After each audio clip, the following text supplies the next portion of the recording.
Dear friends, have you read that novel Frankenstein? Have you read Prey? All these novels or work of fiction have paved way for a very interesting realm in digital technologies, which we commonly refer as emerging technologies. You would hear the word frontier technology also, or in certain instances in a very positive way, a new term called as disruptive technologies. Today's session, session 4, would talk of the role of these technologies. We would call it as emerging technologies, an umbrella term with special reference to governance. Emerging technologies have interconnected, instrumented and made the whole planet very intelligent. What are these emerging technologies? Let's have a look. Gartner in its Hype Cycle 2017 categorized emerging technologies in 3 main groups. The first one being artificial intelligence, the second one being immersive technologies, and the third one the digital platform. In artificial intelligence, the word which you would have heard several times, there are several other subcategories classified as drones, self-driven cars, robotics, conversational user interface, RPA and much more. In immersive technologies, we have technologies like Fitbit, wearable technologies, assistive technologies. We have virtual reality, augmented reality, a combination of two called as mixed reality. We have now what we call as holograms, volumetric displays. We have brain computer interface and 3D and 4D printing. Both these categories, artificial intelligence and immersive technologies, need new power of computing and connecting platforms. This is the third category, digital platforms. Digital platforms include cloud computing, blockchain, Internet of Things or Internet of Everything for that matter, 5G, 6G, digital twins, quantum computing, big data analytics and much more. Together these 3 categories define the entire spectrum of emerging technologies.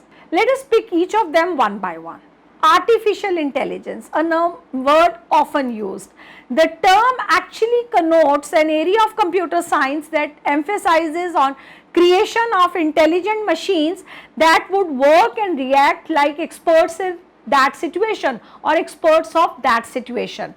Robotics, autonomous vehicles, drones, machine learning, conversational user interface all belong to this category.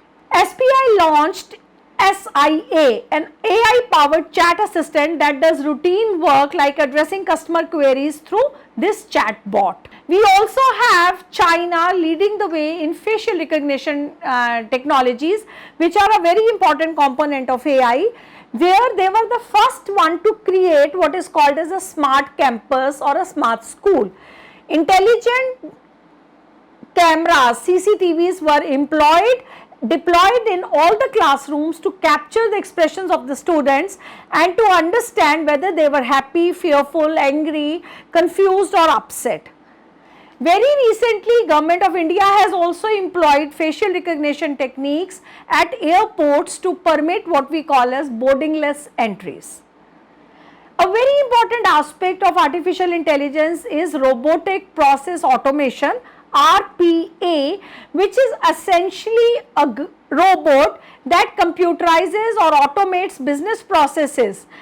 RPA is basically used to elevate the repetitive and mundane daily task of human workers and employ AI tools, machine learning tools or intelligent automation tools to make judgments about future outputs. There are several RPA vendors available in the market like Automation Everywhere, Prism, we have Wikifusion, we have Pegasystems, etc.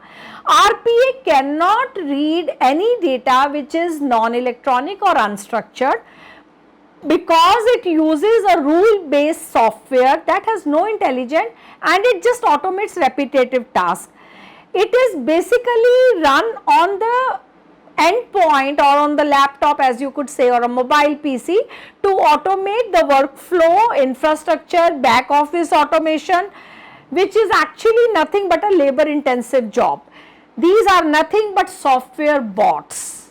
Transparently immersive technologies provide an experience which blurs the line between people, businesses and things through sensors which are very fine and which could be employed to capture basic matrices or parameters. They employ extra gadgets like headphones etc. to provide a virtual reality or augmented reality experience, and their smart walls to provide 3D holograms, or they help in printing what is called as 3D printing or 4D printing, which is extensively used for creating customized products. For example, virtual reality is a high-end user interface that involves real-time simulation and interaction through multiple sensorial channels and is used quite rapidly, is being used in manufacturing, medicine, movies, video games, education and training. Similarly, augmented reality is being used in military, medical, education. In education specifically, students are using it in their labs to learn more about experiments that they are participating in. In medical, the application of augmented reality is humongous, where an image can be superimposed from an MRI into a patient's body to allow the surgeons to pinpoint the position of an organ or maybe a tumor. In military, you would know more. The Office of Naval Research has specifically sponsored an AR research program to provide tools with vital information about their surroundings. Mixed reality. Mixed reality, the word was introduced I think somewhere in 1994 by Paul Milgram and Fumo Kisio, where they talked about displays and how categorization of taxonomy could be applied to displays.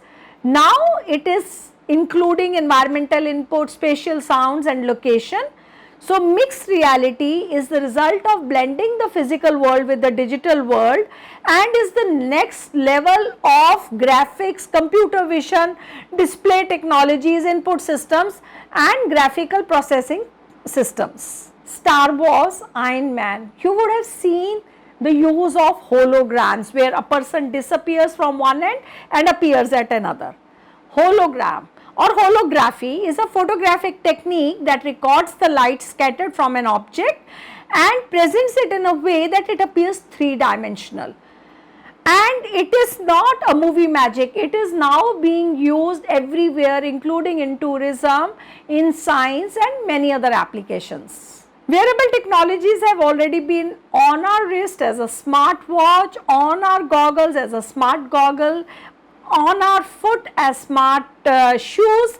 They contain sensors that would capture basic parameters and let the server know about the threshold being crossed or not. Yes, you guessed it right, wearable technologies are being used in health sector. They are being used to nab people on the bail, whether they have crossed the GPS specified or not, location specified or not, and much more.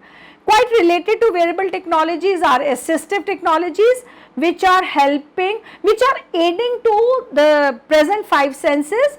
They help people to read if they do not have that ability, help people to hear, help people to manage their time without distraction, etc., etc. These technologies, the wearable technologies, have been used by Intel to demonstrate wearable clothes that can monitor important things, for example, a baby's or an old man's heart rate while they are sleeping.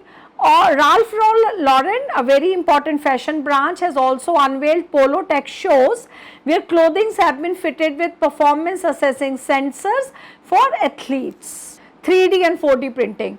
3D and 4D printing are enabling a new world of manufacturing where things can be self-assembled or self-created with just a little exposure to external stimuli like air, water, heat or chemical interaction. 3D printers make 3D solid objects from digital files and smart material is juxtaposed on it to transform it upon external stimuli to create an object that can change its shape when removed from the printer, and this is the power of 4D printing. We come to the third category now, digital platforms. As the name indicates, digital platforms provide computing and communication power across heterogeneous channel systems and services so that the previous two categories could function properly. We have big data in it, we have blockchain technologies, we have 5G and 6G connectivity options, we have digital twins, we have quantum computing, we have cloud computing and Internet of Things. So many facilities are all to ensure that we have sensors, we can replicate the real world with the digital world through digital twins, we have exponential quantum computing speed, we can build up trust infrastructure through blockchain. 5G and 6G, all of us know, is about a speed which is 1000 times more than what we see now. Big data and big data analytics would provide us the feature of collating data to create what we call as data driven governance or business intelligence. Cloud computing is the place where data rests or data gets collated. So all these digital platforms have various features and advantages. For example, blockchain is being used in India to curb pesky calls and messages, and TRAI is using it. Similarly, cryptocurrency, which we have heard so much, is a part of blockchain, but we will cover that later. Anyway, HTC Corporation is already thinking of coming up with blockchain enabled smartphones. Quantum computing. Quantum computing is a phenomenon which talks about a speed that is unbelievable. Quantum computing is essentially harnessing and exploiting the laws of quantum mechanics to provide information at a speed which involves phenomena of superimposition and entanglements. We do not have bits there, we have QU bits there. What is the difference? Well, a QU bits is a quantum system that encodes the 0 and the 1 into two distinguishable quantum states using the concept of superpositioning and entanglement. Is quantum technology years away? Well, no, it is already in use. Quantum sensors and actuators allow scientists to navigate the nanoscale world with remarkable precision and sensitivity.